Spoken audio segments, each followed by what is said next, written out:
In today's show, we're looking ahead to Wednesday's action in the NBA. There are 10 games on. Streaming options as well. Michael Bolton. Thanks, Josh. It's Michael Bolton here, and it's time for another episode of the Locked On Fantasy Basketball Podcast. Let's get to it. Let's get to it, indeed. You are Locked On Fantasy Basketball, your daily fantasy basketball podcast, part of the Locked On Podcast Network.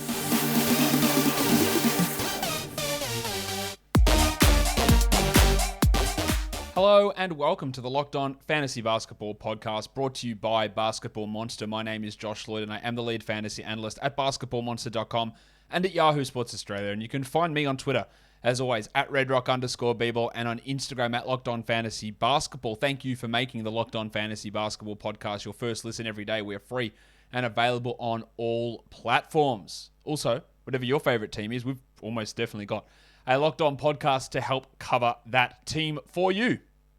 What to watch for Wednesday? We've got 10 games on. We're going to do streamers for category leagues and points leagues as well, so let's get stuck straight in. First game up, Hornets and the Magic. I want to watch Miles Bridges, of course, because he's been dominating. I think that to a degree, he is able to keep this up. Maybe not at exactly this level, but Rozier is doubtful for this game. PJ Washington is out again. He's going to get a lot of minutes. His efficiency's... Look, it hasn't been like he's shooting 70% from three and getting 30% usage and hitting 70% of his twos. Everything he's doing is pretty 2%, 4% more than what he's doing last year. He's playing 5 extra minutes. The usage is up for sure. He's been awesome. He's been really, really good. And I want to watch Mason Plumlee as well. With no PJ Washington, Plumlee's going to get good minutes once more. We'll see what happens with Nick Richards as well. But Plumlee, the free throws are a real problem. But everything else, I think, is pretty solid. Well, for the Magic, still, of course, no Isaac and no Chuma Okeke and no Markelle Fultz. We know that. But I want to watch Franz Wagner again. Wagner has been really good in the starting lineup. I think he's going to stick. I think they're going to start him all year, to be honest. Maybe when Isaac comes back, that'll change.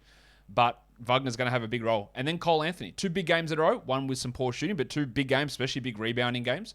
Him and Suggs, I assume, will continue to start in that backcourt. And let's see if he can maintain... He's a 12-team league guy for now, Cole Anthony. Let's see if he can maintain that value as we move forward. The Hawks and the Pelicans is the next game. DeAndre Hunter should return after that 1-game absence due to an illness. Danilo Gallinari is still out with that shoulder problem. With Reddish, Cam Reddish, that's who I want to watch. We know he's been really good to start this season. He's still not quite a top 100 fantasy player. Actually, I said Gallinari's out. I lied. He's actually questionable. Sorry, my mistake on that. He's still not a top 100 player yet, Reddish. I'd like to see him get another 27 minutes here again, especially if Hunter plays, and maintain good shooting and good usage. I have my doubts. While for Clint Capella as well. That's who I don't want to watch for Atlanta. He struggled a little bit in the last game. Has had some really good performances, but hasn't really elevated. It might be a little bit of a buy low window on Clint. For the Pelicans, I want to watch Devontae Graham, who's looked better. The field goal percentage the last couple of games has been higher. He's getting a lot of minutes with them being banged up. He's playing pretty well, so let's watch him. And Herb Jones. I expect Herb Jones starts if Josh the Hitman Hart doesn't go. We don't know about Hart yet. He's questionable. But I just want to watch Jones. Can he be a regular enough contributor in defensive stats to have streamability the same way that Matisse Thybulle does? I know that Jones is a really good defender. He's actually a nothing on offense in terms of producing fantasy stats, but can he bring his good defense and turn it into really good defensive stats on the regular? I reckon that's a pretty key thing here. Let's go to the Pacers and the Raptors. I want to watch Malcolm Brogdon because he's playing out of his mind. Gigantic minutes. That's one of the big things that I'm watching for with him and Sabonis in particular. Do those minutes ever come down? Brogdon's shot attempts are up. His scoring is up. He's playing like 40 minutes a night. That is going to come down. And then I also want to watch Miles Turner. People are asking me if they should drop Miles Turner. The answer to that is no. But I would like for him to not be in foul trouble and for Rick Carlisle not to go to Goga Bitadze in the fourth quarter of a game when he's sitting there on the bench. 3 shit games, 1 really good game for Turner. Let's hope we can turn it around and we don't get 2 fouls in the first minute like we got last game. While for the Raptors, Precious Achiuwa, minutes and production just keep improving every game. He's going to start, there's no doubt about that. And he is a 12-team league guy if you can stomach the percentages. While Scotty Barnes, who is scoring at a much better rate than I expected, the finishing is nice. His free throws are still a problem and the lack of threes. He's also not getting any assists, but I did have a look at his potential assist numbers, and his assist to potential assist ratio is very, very low. right? He's, I think, averaging 1 assist per game and 5 potential assists per game. Now, every potential assist, if you get a 50-50 ratio, that's about normal. So maybe he could be getting 3 to 4 assists per game. So there is scope for that to come up. So I'd like to see how that looks in this game to see whether we can get some assists coming in for Scott Barnes. Guys, we all, either us or someone we know in our family, you know someone who has an excessive sweating problem. It's not a good feeling. It's not a good thing at all. But with the new doctor-created, doctor-recommended formula at Sweatblock, that can be a thing of the past. You don't need to worry about, hey, what color shirt am I going to wear so people don't see those sweat stains under my arms? You don't need to worry about that with Sweatblock. Sweatblock has been around for over 10 years, and it just does the job. You get the wipes, you wipe them under your arm before you go to bed. You wake up the next morning, you wash, you go to school, you go to work, and you're covered for up to 7 days. And it's not just for your armpits. You can use it on your chest, your back, your feet, your hands. Use it anywhere. And I mean actually anywhere. Absolutely anywhere. Anywhere that sweats. So, whether it's for you or someone you care about, give them the Sweatblock. Get it for 20% off at sweatblock.com using the promo code LOCKEDON or at Amazon or CVS. All right, let's go on to the next game we're going to take a look at here. We're going to the Wizards and the Celtics. No Rui Hachimura again for Washington. So Kyle Kuzma will get another start. Pretty rough shooting night from Kuzma in the last game. He's going to have those games, but he's rebounding at a really high level. He's grabbing a ton of rebounds, and he does have at least short-term 12-team value. Whether that continues or not remains to be seen, but he does have that at this point. He's got enough of that value for you to stream him in and see what happens when Hachimura eventually does return. Kuzma might be able to play than Hachimura. That doesn't mean the Wizards will play him over him, but they could. And then Spencer Dinwiddie, who's been pretty up and down. We always worry about the percentages, the lack of steals, the lack of threes for him. He's had some good games. He's had some bad games. I'm encouraged with his three-point shooting this year, especially the volume on it, but I want to watch him in this game. While for the Celtics, Al Horford looks like he'll be back. He's listed as probable after missing last game with that quad issue. And if he is back, what does that mean for Dennis Schroeder? Because he started the last 2 games without either Jalen or without Al Horford. So if they're back, they're both starting, are we going to get Horford and Williams starting again? Schroeder, does he play 26 minutes or does he play 32 minutes coming off the bench? So watching how that all works is going to be really, really important, I think, for determining some future value there. The Heat and the Nets is the next game. Kyle Lowry, his passing's been great. His assists have been good. Defensive stats are fine. The shooting's been horrendous. He's clearly not a drop, but yeah, it hasn't been great. So let's see if he can get some shots to actually start to fall. While last game, PJ Tucker was marginalized and Markieff Morris got those minutes. And Morris produced. So, will Spoelstra go back to Tucker in a 29-minute role, or will it be a 21-minute role for Tucker and Morris pushes up? Just keep an eye on that for deeper leagues, because it can have an impact. While for the Nets, one of the major things we want to watch for right across this day of action is James Harden, because he has been disappointing. There's no doubt about that. Mainly, yes, not getting to the free throw line's been bad. He's also shooting sub 40% from the field. He's not hitting threes. He just can't hit any shots. His steals, his blocks, his rebounds, and his assists, they're all fine. He just cannot get score because he's not getting to the line, and he cannot hit shots. And while the getting to the line may not change because of the emphasis and the rules, the shots should go in at some point, surely. They're well below where they need to be. And yeah, I do expect that to improve. Well, Nick Claxton, I think, will come off the bench once again. He played better in his bench role versus coming in with the starters. He can be at least like a 16-team league streamer for blocks, maybe even 14-team league player in that scenario. The Lakers and the Thunder, this is a back-to-back for the Lakers. We don't know if LeBron's going to play. He missed Tuesday. He's questionable for Wednesday. Will they sit Anthony Davis on the back-to-back? Will they need Anthony Davis to play?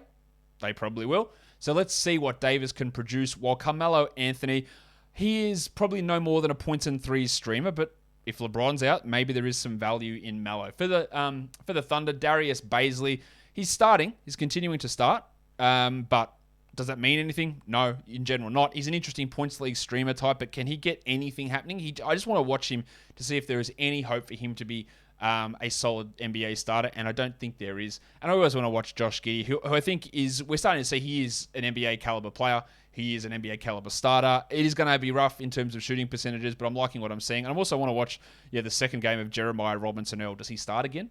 Yeah, Favors was out on Tuesday, and Robinson-Earl started. Does he get another start? He's a guy that I talked about a lot in the preseason, saying wait for later in the season. There's a chance he can start some games. I didn't expect it to happen in Game 3. But it is going to be interesting to see what happens there. The Timberwolves and the Bucks, Jaden McDaniels.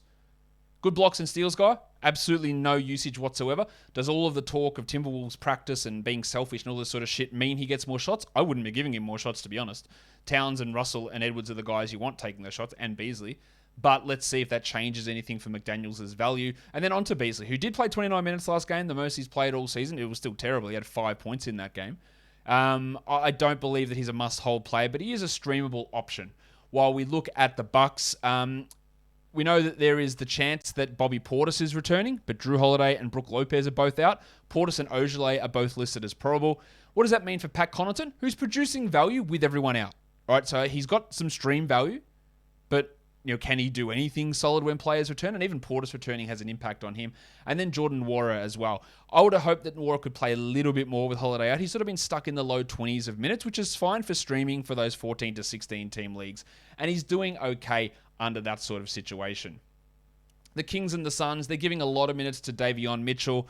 He had really good scoring last game. He gets some steals some game. He hasn't really put it all together yet to be a real fantasy star or even a fantasy 12-team league guy, but let's cast our eyes towards him.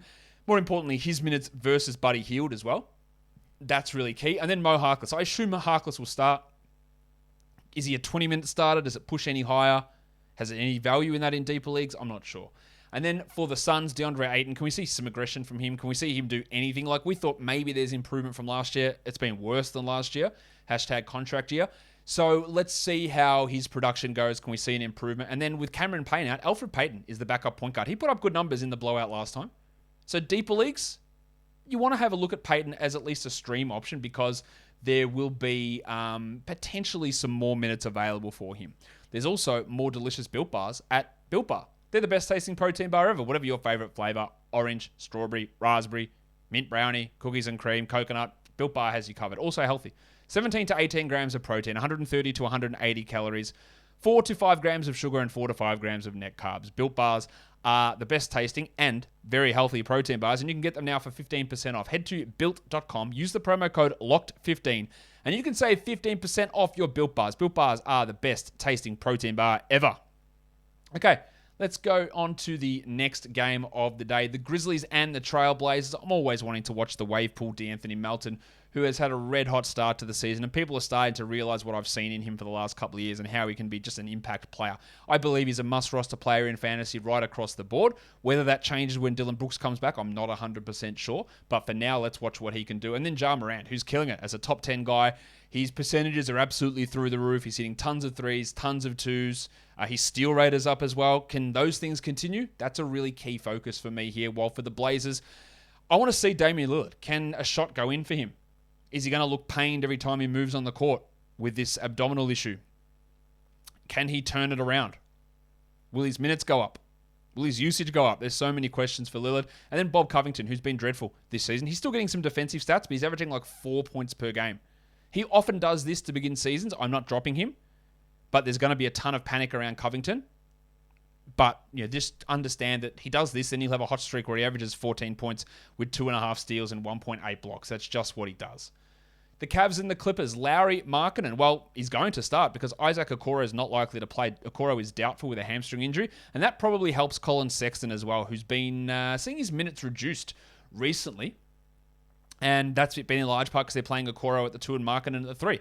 Markkanen is a fringe 12-team guy. He's more 14-team to me, but can he do anything to change my mind here? While for the Clippers, Paul George has been dominating. He's been 8 steals last game. He's been excellent. So I just want to watch a dominating player and see what he can do. And then Eric Bledsoe, who shot the ball poorly last game, but bringing steals at a much higher level. His assists are nice. He remains a must-roster player. So how those two go will be interesting for me. In terms of 9-cat streams, I'm looking at Nick Batum. I'm looking at the Shark Bruce Brown. I'm looking at your mate, Jay Crowder. Sometimes it may be good, sometimes it may be shit. Grayson Allen, Kent Bazemore, Justin Holiday, Terrence Ross, and Kentavious Caldwell-Pope. For deeper leagues, these guys are rostered in under 10% of leagues. Brown, Crowder, Bazemore, and KCP, along with Cam Johnson. Patrick Beverley's a good stream. JaVale McGee, Johnny Conchar in Memphis. I hope he plays. And Ish Smith's a great stream. In fact, Smith could probably be streamed in 12-teamers if you need it to, even though he did stink last game. While for points leagues, these guys are rostered in under 50% of Yahoo leagues. Franz Wagner, Terrence Mann, Lou Dort, Darius Baisley, Bruce Brown, Nick Batum, LaMarcus Aldridge, Terrence Ross, and Jay Crowder. Guys, that'll do it for me today. Don't forget, I'll be back later on with a recap of all of today's games.